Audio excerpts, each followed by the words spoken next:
कैसे हैं आप लोग? उम्मीद करता हूँ ठीक-ठाक होंगे। तो वेलकम करता हूँ सिमरनीब अकेडमी के अंदर। आज बेसिकली जो है हम अपना लेक्चर नंबर 1 का ये लास्ट पार्ट है, ठीक है?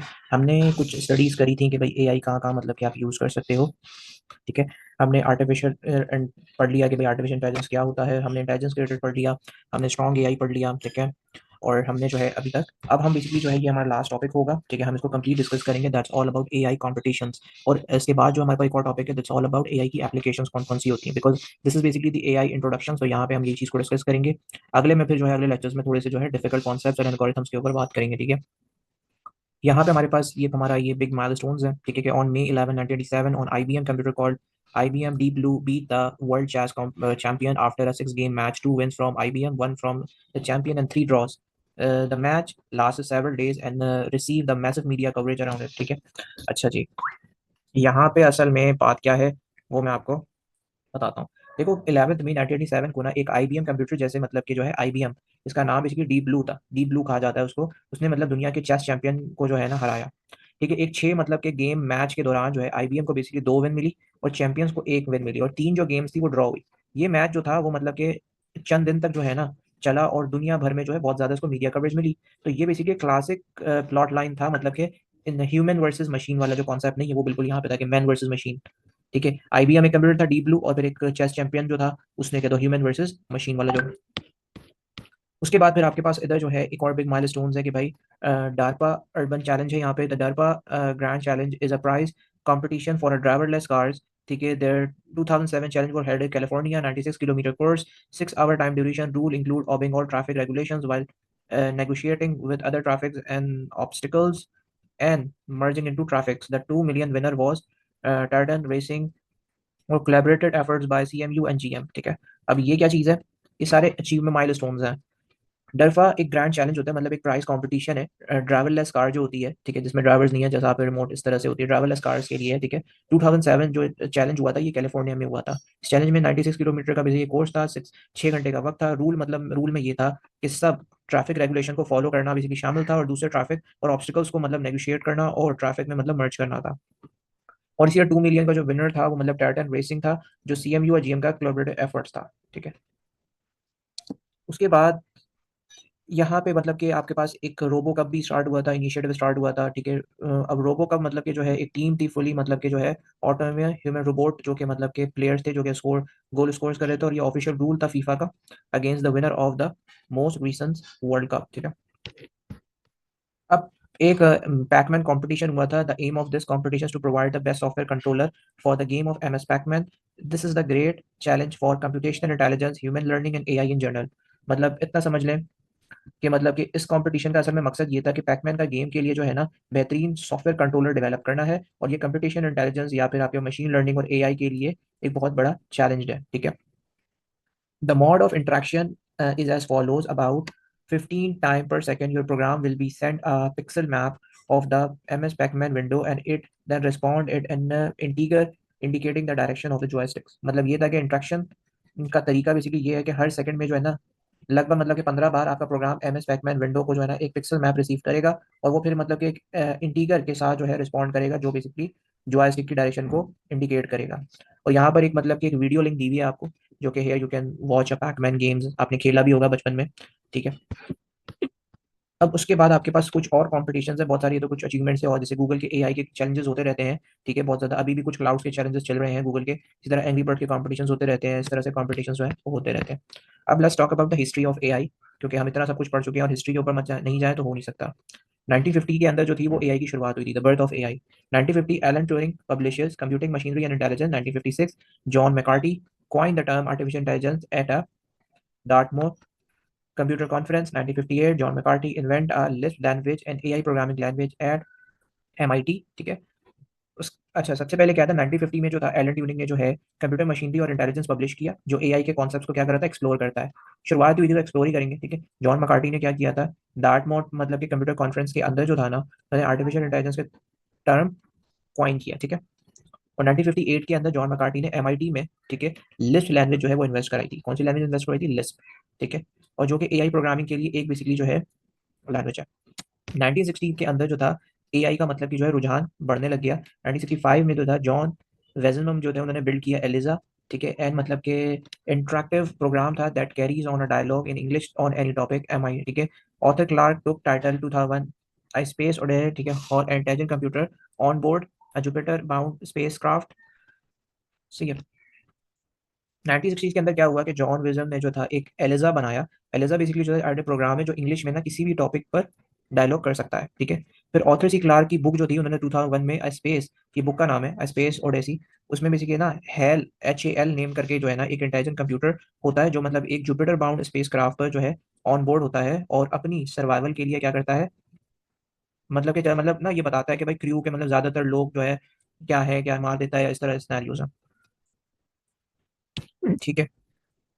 उसके बाद आपके पास ओवरवेलमिंग ऑप्टिमिज्म क्या चीज़ है कि I believe that in about 50 year time it will be possible to program computers to make them play the imitation games so well that an average, ठीक है, creator will not have more than 70% chance of making the right indications after 5 minutes of questionings। अच्छा यहाँ पे basically ये बता रहे हैं Alan Turing ने 1950 में ये कहा था कि भाई मुझे क्या, उन्होंने ये कहा था एक तरीके से बात कि भाई मुझे लगता है ना, क्या लगता है उनको कि भाई लगभग मतलब कि तकरीबन समझ लो आगे जाकर 50 साल के बाद ऐसा मुमकिन होगा कि भाई कंप्यूटर को ऐसे प्रोग्राम किया जाए कि वो बेसिकली जो है इमिटेशन गेम्स इतनी अच्छी तरह से खेल सकें कि भाई एवरेज, ठीक है, एवरेज मतलब कि 5 मिनट की क्वेश्चनिंग के बाद सही आइडेंटिफिकेशन करने के सिर्फ 70% चांस मिलेगा। ये उन्होंने जो है अपना कहा था 1950s के अंदर। अब ये उन्होंने मतलब कि ये सारी चीज़ें ये उन्होंने रॉड समझने कि machine will be capable with in 20 years of doing any work a man can do. ठीक है। मशीन इतना कैपेबल है 20 सालों में इतना कैपेबल हो जाएगा कि मतलब वो कोई भी काम कर सकता है जो कि मतलब कि एक आदमी कर सकता है। ये हर्बर्ट सिमंस ने कहा था 1956 में। अब यहाँ पे 1970 में क्या हुआ भाई, 1970 के अंदर जो है द फॉल ऑफ एआई हो गया। मतलब 1970 में एआई का डाउनफॉल जो है ना देखा गया, क्योंकि मतलब कि वो इरेशनल जो है ना एक्सपेक्टेशंस को पूरा नहीं कर पा रहा था। ठीक है। और 1990s में और अब क्या अभी भी जो है मतलब क्या है एआई बहुत ज़्यादा आगे से आगे जा रहा है। Advancement in probabilistic reasoning, machines learning, intelligence agents, and computationally and IBM computer Deep Blue beat world champion Gray Kasparov in chess match। मतलब देखो, मतलब यहाँ पर ये था, मतलब ये था 1990 से लेकर जो है ना आज तक मतलब एआई ने फिर से मतलब कि तरक्की की है। ये मतलब कि एआई का दोबारा जो उठना हुआ वो 1990 से हुआ। ठीक है। जैसे कि मतलब कि आपने प्रोबेबिलिस्टिक रीजनिंग के अंदर या मशीन लर्निंग इंटेलिजेंट एजेंट्स या फिर उसके बाद जो है आप कंप्यूटेशनल इंटेलिजेंस सिस्टम्स में मतलब कि जो है एडवांसमेंट ये सब इसमें हुई है। 1997 के अंदर आईबीएम का जो कंप्यूटर था ना डीप ब्लू, उसने बेसिकली जो है क्या किया था चेस मैच जो है बेसिकली एक वर्ल्ड चैंपियन ग्रे कैस्ट्रोफ को जो है ना चेस मैच हरा हरा दिया था। ठीक है। यहाँ से बेसिकली एआई का रुझान हुआ था और अभी तक बहुत ज़्यादा चीज़ें आ चुकी हैं। चैट जीपीटी, जेमिनाई, आप उससे इमेज जनरेट करवा सकते हो, वीडियो जनरेट करवा सकते हो, पूरी आपकी फील्ड्स आ चुकी हैं जहाँ पे आप काम कर सकते हो, डाटा एनालिसिस कर सकते हो, मार्केटिंग कर सकते हो, वेब डेवलपमेंट कर सकते हो, कोडिंग कर सकते हो, बहुत सारी चीज़ें कर सकते हो। बट उसके लिए चीज़ें सीखनी पड़ती है। तो इंशाल्लाह फ्यूचर में अगर हुआ तो हम इसके ऊपर एक प्रॉपर एक इंजीनियरिंग कोर्स निकालेंगे AI engineering and prompt engineering के ऊपर। ठीक है। वेयर आर मैं डेफिनेटली आप लोग को डिस्कस करूंगा कि भाई what is basically the AI engineering and how you can mastering generative AI और अदर सिनेरियोस को सब हम डील करेंगे। ठीक है। अभी ये कोर्स सिर्फ आप लोगों के एग्जामिनेशन पॉइंट ऑफ व्यू से रिलेटेड है कि जो पेपर्स में जो सेमेस्टर्स में होते हैं वो है आपका। ठीक है। इसमें हम जनरेटिव एआई के कॉन्सेप्ट्स को इतना डेप्थ डिस्कस नहीं कर सकते क्योंकि फिर आप लोग अपने पढ़ाई से हट जाओगे। आगे हम इंशाल्लाह एक कोर्स पूरा बनाएंगे जिसमें एडवांस लेवल, बिगिनर से एडवांस लेवल के हर एक छोटा से छोटा बच्चा और एक बड़ा से बड़ा इंसान जो है वो सीख सकते हैं। ठीक है। ट्यूरिंग टेस्ट क्या चीज़ होती है? वन और मोर ह्यूमन जज interview computer and human foils using terminals so that the judge won't be predicted against the computer for lacking a human appearance. The nature of the dialogue between the human judge and the computer, i.e. the computer and the human foil, is similar to an online chat using instant messaging। अच्छा जी। अच्छा यहाँ पे Turing test क्या है कि Turing test के अंदर ये होता है कि इस टेस्ट में ना एक या ज्यादा ह्यूमन जज मतलब कि कंप्यूटर और ह्यूमन से बात करते हैं। आप पिक्चर्स में भी देख रहे होंगे एक, ठीक है, लेकिन स्क्रीन के जरिए, ठीक है, स्क्रीन के जरिए बात करते हैं ताकि क्या हो, ताकि जज को ये नहीं पता चले कि वो बेसिकली कंप्यूटर है या इंसान। ठीक है। जज और कैंडिडेट मतलब कि भाई कंप्यूटर और ह्यूमन जो होता है कि उनके बीच जो है ना कन्वर्सेशन ऑनलाइन चैट जैसी जो है वो होती है। ठीक है। जैसे कि मतलब कि इंस्टेंट मैसेजिंग जैसे। ठीक है। कंप्यूटर और ह्यूमन दोनों की बेसिकली क्या कोशिश होती है कि वो जज को ये बेसिकली कन्विंस कर सके कि वो ह्यूमन है। और अगर जज कंप्यूटर को आसानी से आइडेंटिफाई नहीं कर पाए तो कंप्यूटर को ह्यूमन लेवल लैंग्वेज दिखाने के लिए मान जाता है। ठीक है। अब यहाँ पे ये आपके पास है, ये आपके पास एक लॉबनर प्राइज है, या पढ़ सकते हो, ये विकीपीडिया का मैंने लिंक है, उसको देख लो एक बार। अब ये एप्लीकेशंस पढ़ते हो, this is basically last of lecture number 1। ये हमारा लास्ट टॉपिक है, एप्लीकेशंस। बहुत सारी एप्लीकेशंस होती हैं, रूट प्लानिंग होती है जिसमें गूगल मैप्स हो गया, जिसमें सर्च कर सकते हो, लॉजिस्टिक प्लानिंग्स हैं, ठीक है, जो शेड्यूल, ये सब आप कर सकते हो। उसके बाद ये आपके पास कुछ चीज़ें हैं, ये एप्लीकेशन है, मेडिकल डायग्नोसिस, फ्रॉड डिटेक्शन, ये सारी चीज़ें। अब ये यहाँ पे यूज़ कहाँ कहाँ पे होता है यार, पहले मेडिकल डायग्नोसिस के ऊपर बात कर लेते हैं। यहाँ पे लिखा हुआ तो वैसे नहीं है मैंने, ठीक है, बट आप जो है इसको जो है प्रॉपर्ली मैं आपको समझा देता हूँ। देखो, एआई हेल्प डॉक्टर इस तरीके से समझ लेते हैं कि एआई जो है ना वो डॉक्टर को बेसिकली जो है बीमारियों को जो है ना डायग्नोस करने में मदद करता है। अब कैसे करता है कि बाय एनालाइजिंग, इस तरीके से कि आप मेडिकल डाटा, जैसे कि आपके पास एक्सरे हो गया या एमआरआई स्कैन हो गए, ये पैटर्न और जो है ना इन सबको मतलब ये आपको एक तरीके से देख सकता है जो आसानी से आंख से जो है मिस हो सकते हैं। अब एक एआई सिस्टम जो है हजारों मतलब इमेज, ठीक है, जैसे कि आप एग्जांपल मैं बता देता हूँ कि मेडिकल डायग्नोसिस की एग्जांपल क्या है, कि एक मतलब सिस्टम है जैसे कि हजारों इमेज ऑफ जो ट्यूमर्स को ना देखकर अ, सिखाता है कि मतलब क्या सिखाता है कि मतलब कि कैंसरियस ट्यूमर कैसा दिखाई देता है, ठीक है। फिर ये डॉक्टर की मदद करता है कि भाई नए पेशेंट्स को ट्यूमर को जो है कैंसरियस या नहीं होने का पता लगाने में। फ्रॉड डिटेक्शन का कैसे पता लगा सकता है एआई, तो एआई ट्रांसैक्शन जो होती है ना, एआई ट्रांसैक्शन डाटा को क्या करता है, एनालाइज करता है, ताकि कोई भी अनयूजुअल पैटर्न्स हो रहे हैं या कोई भी अनयूजुअल ट्रांजैक्शन हो रहे हैं उसको आइडेंटिफाई कर सके, और जो फ्रॉड हुए हैं, ठीक है, उनको जो है इंडिकेशन मतलब हो सकती है कि जैसे कि मतलब अनऑथराइज क्रेडिट कार्ड यूज हो रहा है या कुछ इस तरीके से। जैसे इसकी एग्जांपल कुछ इस तरीके से समझ लो कि अगर कोई अचानक से एक अलग कंट्री में बड़ी परचेज करता है तो एआई उसे जो है सस्पिशियस फ्लैग कर सकता है। क्यों? क्योंकि ये बेसिकली जो है ना कार्ड होल्डर के यूजुअल स्पेंडिंग पैटर्न से अलग है, ठीक है। रिकमेंडेशन सिस्टम्स क्या चीज़ है? रिकमेंडेशन सिस्टम जो है मतलब एआई आपके ना पास बिहेवियर और मतलब के जो है ना प्रेफरेंस के बेसिस पर जो है प्रोडक्ट, मूवी या फिर सर्विस रिकमेंड करता है। ये बेसिकली सिखाता है आपको क्या चीज़, कि भाई ये आपको ये पसंद है और उसके हिसाब से आपको सजेशन देता है। जैसे फॉर एग्जांपल यूट्यूब है आपके पास, ठीक है। आप यूट्यूब में आप कोई भी चीज़ सर्च करते हो, जैसे for example if you are searching some courses on YouTube, ठीक है, तो यूट्यूब में जब आप कोर्स करोगे तो आप कुछ टाइम के बाद देखोगे नेक्स्ट डे तो आपको उस तरह के कोर्सेज और भी शो करेंगे। That is all about recommendation system, जो कि एआई के इस्तेमाल से है यूट्यूब पे, ठीक है। कि आपने अगर एक वीडियो को देखा प्रॉपर्ली, एआई ने क्या किया, वही वीडियोस आपको सर्च के अंदर यूट्यूब पे दिखा रहा है, ठीक है। अच्छा जी, ठीक है, तो ये वाला मामला है। इसी तरीके से एक और एग्जांपल मैं आपको रिकमेंडेशन सिस्टम्स के रिलेटेड दे देता हूँ, नेटफ्लिक्स। हमारे जो है आज के दौर में बहुत हर पर्सन ही नेटफ्लिक्स या अमेजोन प्राइम यूज करता होगा। तो नेटफ्लिक्स पर मतलब कि एआई जो है आप मूवीज या फिर शो जो है रिकमेंड करता है। एआई क्या करता है, मूवीज आपको और शोज रिकमेंड करता है, जो मतलब कि आप जो भी शोज आप देखते हैं ना उसी तरीके से वो आपको रिकमेंड करता है, ठीक है। जैसे अगर आपको फॉर एग्जाम्पल एक्शन मूवीज पसंद है, ठीक है, या आपको डॉक्यूमेंट्री मूवीज पसंद है, तो वो आपको उसी सिमिलर डाटा के हिसाब से जो है वो आपको सिमिलर जो है एक्शन मूवीज जो है वो सजेस्ट करेगा, ठीक है। लोन डिफॉल्टर क्या चीज होती है? लोन डिफॉल्टर का मतलब ये होता है कर्ज ना अदा करने वालों का जो है पता लगाना कि कौन कौन कर्ज, उसमें भी एआई का यूजेज है। कैसे? कि एआई जो है ना बैंक को मतलब प्रिडिक्ट करने में मदद करता है कि भाई कौन सा लोन जो है एप्लीकेंट लोन रिपे नहीं करेंगे, ठीक है। और ये बेसिकली बॉयर को पास बिहेवियर और उसकी जो फाइनेंशियल हिस्ट्री को एनालाइज करता है कि भाई उसके पास अभी कितना है, क्या है, कि फाइनेंशियल कंडीशंस क्या है, ये वो। इस एग्जांपल के तौर पर अगर एआई एआई बेसिकली देखता क्या है कि भाई किसकी बेसिकली किसी का हिस्ट्री पेमेंट मतलब कि मिस करने का है, या फिर उसके जो है मतलब कि क्रेडिट स्कोर जो है जैसे एक तरीके से लो है, ठीक है। और ये बेसिकली क्या कर रहा होता है, एप्लीकेशन को हायर रिस्क और फ्लैग होने से जो है ना वो बचा सकता है, ठीक है। तो इतना समझ में आ गया। अब उसके बाद जो है अगर स्टॉक के रिलेटेड जो है थोड़ा सा अगर तुम्हें जानना है स्टॉक प्रेडिक्शंस क्या होती हैं, तो एआई बेसिकली क्या कर रहा होता है कि एआई बेसिकली ना मार्केट डाटा और बेसिकली ट्रेंड को क्या करता है, ट्रेंड को एनालाइज करके जो है ना फ्यूचर स्टॉक प्राइसेस जो है वो प्रेडिक्ट करता है, ठीक है। ये है आपका स्टॉक प्रेडिक्शन। ये बेसिकली हिस्टोरिकल डाटा और बेसिकली करंट मार्केट जो कंडीशंस होती है ना उनको बेसिकली देखकर जो है फोरकास्ट करता है, ठीक है। जैसे फॉर एग्जाम्पल आपके पास एक मिलियन ऑफ डाटा मतलब के पॉइंट्स को एनालाइज, बेसिकली एआई क्या करेगा, उस पॉइंट्स को एनालाइज करता है स्टॉक के बारे में, और जैसे कि मतलब ट्रेडिंग हो गई या फिर आपके पास कोई मार्केट न्यूज हो गई, ठीक है, ताकि मतलब ये फोरकास्ट कर सके कि भाई कौन सा स्टॉक जो है वो ऊपर जाएगा और कौन सा स्टॉक आपका नीचे जाएगा। अब उसी तरीके से, ठीक है, उसी तरीके से आपके पास जो है एआई के बेसिकली इस्तेमाल की एग्जांपल्स है, जैसे कि अब आप समझ लो कि अच्छा, ये समझ लो कि भाई आपके पास एटीएम है।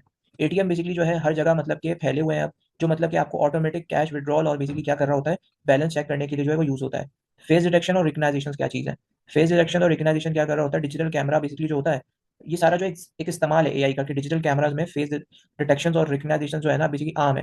ये टेक्नोलॉजी मतलब आपको क्या करती है, आपके फेस को पहचान सकती है, और वो क्या करती है, तो ये मोबाइल में भी आपको फेस डिटेक्शन का जो है आप मिल जाता होगा कि आप फेस डिटेक्ट करो, आपका मोबाइल जो है वो ओपन हो जाएगा। कोई और फेस डिटेक्ट करेगा तो फिर क्या होगा, वो ओपन नहीं होगा, ठीक है। ऑब्जेक्ट रिकग्नाइजेशन भी आजकल जो है एआई के अंदर है, कि एआई सिस्टम्स के पास मतलब 10 मिलियंस लेबल्ड इमेजेस, और तकरीबन समझ लो कि अकॉर्डिंग टू माय मेरे दिमाग में जो भी डाटा चल रहा है, वन तकरीबन जो है 1 लाख आपके पास ऑब्जेक्ट कैटेगरीज तकरीबन है एआई के पास ऑब्जेक्ट रिकग्नाइज करने के। और ये बेसिकली एआई क्या कर रहा होता है, चीज़ों को ना आइडेंटिफाई कर सकता है कि मतलब जैसे कि अगर एक फोटो में जो है ये चश्मा है या फिर ये घड़ी है, ठीक है। जैसे आज के टाइम पे अगर आप चैट जीपीटी को एक पिक्चर देते हो प्रॉम्प्ट के तौर पे कि भाई I am giving you this pictures, ठीक है, I am giving you a cat picture, ठीक है, I am giving you this picture, सबसे पहले बल्कि मैं कैट बता दूंगा तो फिर तो नहीं होगा, I am giving you this picture, tell me what is it, ठीक है, व्हाट इज दिस पिक्चर। तो वो अब इतने ज्यादा उसके अंदर एबिलिटी है कि भाई वो आपको बता देगा कि वो कैट है। तो ये बेसिकली आपका ऑब्जेक्ट रिकग्नाइजेशन है, ठीक है। अब उसके बाद आपके पास जो है रोबोटिक्स। रोबोटिक्स क्या है कि भाई डिजास्टर एरिया आफ्टर अर्थक्वेक और civilians report check for survivors और ये हाउस होल्ड कोर्स और ये सारी चीजें, ठीक है। अब देखो रोबोटिक मतलब कि अर्थक्वेक्स ये सब जो है ना, रिपोर्ट जो है सर्वाइवर इन सब मतलब कि वो चेक करते हैं। रिपोर्ट्स घर के जो है ना बेसिकली आपके जैसे क्लीनिंग कुकिंग और इन सब में मदद करते हैं। ये सब में आपने ज्यादातर देखा होगा रोबोट्स को बाहर मुल्कों में, ठीक है। और फिर रोबोटिक सर्जरी ये सब में भी जो रोबोट्स रोबोट्स का यूज होता है, जैसे कि भाई सर्जरी लेस जो है ना, ये कुछ एक्शन मतलब ह्यूमन से जो है बेहतर परफॉर्म कर सकता है रोबोट। अब आपके पास एक ऑटोनोमस व्हीकल्स है, जैसे कि गूगल कार है, ठीक है। गूगल कार क्या है, सेल्फ ड्राइव मतलब कि सेल्फ ड्राइविंग कार है, ठीक है। जैसे टार्जन एक मूवी थी ना, टार्जन के अंदर वो खुद से चलती थी गाड़ी, ठीक है। तो वो इस तरह का ही कुछ है गूगल कार, ठीक है। एक सेल्फ ड्राइविंग कार है जैसे कि भाई गूगल कार, जो बेसिकली बिना ह्यूमन के जो है ना इंटरवेंशन के ड्राइव कर सकती है। टार्जन मूवी देख लेना, उसमें भी ऐसे ही कोई बुंगियां मारी गई हैं, ठीक है। गूगल कार वाले कॉन्सेप्ट है। अच्छा, ये बड़ा लेटेस्ट कॉन्सेप्ट है और ये लास्ट हमारा टॉपिक है, इट्स ऑल अबाउट एनएलपी, ठीक है, नेचुरल लैंग्वेज प्रोसेसिंग। आजकल के टाइम पे एनएलपी का वर्क चैट जीपीटी और जिसमें भी यूज हो रहा है, तुम लोगों को ये समझाना बहुत डिटेल में मेरे लिए इंपॉर्टेंट है कि तुम लोग बस समझ लो एक ओरली में, वरना इसको लर्न कर लेना। अच्छा जी, एनएलपी क्या है? एनएलपी बेसिकली एक ना एआई का ब्रांच है, ठीक है, जो बस करता क्या है, जो कंप्यूटर को ह्यूमन लैंग्वेज समझने और प्रोसेस करने के लिए ट्रेन करता है। यानी मतलब कि एनएलपी जो होता है कंप्यूटर को क्या कर रहा होता है, ठीक है। अब यहाँ पे पॉइंट लिखी हुई है, मैं इसको क्या समझाऊंगा, मैं अपने हिसाब से समझा रहा हूँ तुम लोगों को कि एनएलपी बेसिकली कंप्यूटर को ऐसा सिखाता है कि वो इंसानी जुबान जैसे कि टेक्स्ट और स्पीच को समझ सकते हैं। क्योंकि आजकल जो है आप देख रहे होगे चैट जीपीटी के अंदर ऑडियो के भी जो है फीचर्स इंक्लूडेड की हुई है। क्या हुआ कि आपने उसको अपनी जबान में समझाया, वो आपकी जबान को समझ के AI can convert any kind of a language what you want to do, ठीक है। तो ये एनएलपी के उससे है कि एनएलपी बेसिकली क्या है कि ह्यूमन लैंग्वेज समझने के और प्रोसेस करने के लिए ट्रेन करता है, ठीक है। एनएलपी करा क्या कि कंप्यूटर को मतलब कि ऐसा सिखाता है कि इंसानी जुबान, जो भी मेरी जुबान है, मैं अगर उसको टेक्स्ट दे रहा हूँ, लिख के मैं उसको कर रहा हूँ कि भाई मुझे ये बता दो कि what is AI, what is ये, तो वो आपको इजीली बता देगा। या मैं उसको स्पीच दे रहा हूँ, मैं उसको बोल के बता रहा हूँ, तो वो उसको समझ लेता है और उस पर बेसिकली रिएक्ट कर सकता है वो, ठीक है। अगर मैं उसको वॉइस में बोलता हूँ कि मुझे ये बता दो कि भाई एआई क्या होता है, तो वो मेरी लैंग्वेज को प्रोसेस करेगा और मुझे उसका रिएक्ट जरूर करेगा। अब इसकी एक रियल टाइम एग्जाम्पल भी मैं तुम लोगों को देता हूँ, ठीक है, क्योंकि रियल टाइम एग्जाम्पल अगर नहीं दूंगा समझ नहीं पाओगे। गूगल ट्रांसलेट क्या होता है, ये एक टूल है जो आपके टेक्स्ट को क्या करता है, एक लैंग्वेज से दूसरी लैंग्वेज में ट्रांसलेट करता है, ठीक है। बहुत सारे जो आप लोग में से लोग हैं गूगल ट्रांसलेट का यूज करते होंगे in any kind of means like freelancing और अदर जगहों पे जिनकी इंग्लिश अच्छी नहीं है या कुछ भी, गूगल ट्रांसलेट का यूज आप कर सकते हो, ठीक है। या फिर फॉर एग्जाम्पल आपके पास ऐसे क्लाइंट्स आ गए हैं फ्रीलांसिंग के अंदर जो कि बेसिकली चाइनीज है या फिर जर्मन है और you didn't even know about the language कि वो कह क्या रहे हैं या क्या बोल रहे हैं, तो आप गूगल ट्रांसलेटर का बहुत बेहतरीन यूज कर सकते हो, ठीक है। ये टूल बेसिकली करता क्या है कि आपने एक टेक्स्ट लिखा उस लैंग्वेज को, जैसे for example you are writing के भाई आपने उसका हाल अहवाल पूछना है और वो जर्मन है, तो आप लिखोगे भाई how are you, what are you doing, तो ये चीज आपने लिखा इंग्लिश में, तो गूगल ट्रांसलेटर आपकी इस इंग्लिश को कन्वर्ट कर सकता है whatever language you want to convert. आप जर्मन में चाहते हो जर्मन में कन्वर्ट करके दे देगा सबको, ठीक है। आप इंग्लिश में मतलब फॉर एग्जांपल आप इंग्लिश में टाइप करते हैं और आप मतलब कि उसको चाहते हैं कि वो उर्दू में ट्रांसलेट कर दे, तो वो उर्दू में भी ट्रांसलेट कर देता है। तो गूगल ट्रांसलेट में क्या हो रहा है, गूगल ट्रांसलेट के अंदर जो है एनएलपी बेसिकली यूज करके जो है एनएलपी का कॉन्सेप्ट गूगल ट्रांसलेट के अंदर हो रहा है, ठीक है। कि वो बेसिकली करके वो हो क्या रहा है कि वो आपके टेक्स्ट को एक्यूरेटली ट्रांसलेट करता है, ठीक है। मतलब जो आपने लिखा है वही आपको ट्रांसलेट कर देगा। इसके एनएलपी का कॉन्सेप्ट यहाँ पे यूज हो रहा है। और इतना समझ लो कि भाई अगर तुम लोग मुझसे ये बोलो कि सर इसकी एप्लीकेशन कौन कौन सी है नेचुरल लैंग्वेज प्रोसेसिंग की एनएलपी की, वॉइस असिस्टेंट्स कौन कौन से होते हैं, जैसे कि सीरी हो गया, अलेक्सा हो गया, ये क्या होते हैं, ये आपकी वॉइस कमांड को समझकर फिर जवाब देते हैं, ठीक है। जैसे आप पूछ सकते हैं कि भाई वेदर कैसा है, तो उसने क्या किया, वो असिस्टेंट जो है गूगल और सीरी जो है ये आपके जो है बेसिकली आपके वॉइस कमांड को जो है वो समझेगा और उसके बाद आपको रिप्लाई देगा कि भाई आपको वेदर अपडेट बता देगा कि भाई ये मौसम आज ऐसा है, बारिश हो रही है, ठीक है, या गर्मी है, कुछ भी। चैटबॉट्स, ठीक है, ये एप्लीकेशन है इसकी एनएलपी की। वेबसाइट्स पर हम जो है ना चैटबॉट आपके सवालों का बेसिकली जवाब देते हैं, ठीक है। आपने बहुत सारी वेबसाइट्स देखी होंगी जहाँ पे चैटबॉट लगे हुए होते होंगे, आप उनसे डायरेक्ट क्लिक करेंगे वो आपको सारे जवाब दे देते हैं, ठीक है। जैसे एग्जाम्पल के तौर पे आप किसी शॉपिंग वेबसाइट पर जो है, शॉपिंग वेबसाइट है, वहाँ पे कार्ड बॉक्स से जो है ऑर्डर स्टेटस क्या है वो बेसिकली पूछते हैं। तो चैटबॉट क्या है, एनएलपी बेसिकली यूज करके आपकी क्यूरी को जो है ना समझ कर जवाब दे देता है। अब स्पैम फिल्टर्स क्या है, जो कि यहाँ पे तुम्हें दिख रहा है, स्पैम फिल्टरिंग स्पैम फिल्टरिंग ये है कि बेसिकली ये ईमेल सर्विसेज में जो है ना, स्पैम फिल्टरिंग बेसिकली एनएलपी को यूज करके ईमेल को स्कैन करता है कि मतलब कि और उन्हें जो है कैटेगराइज करता है।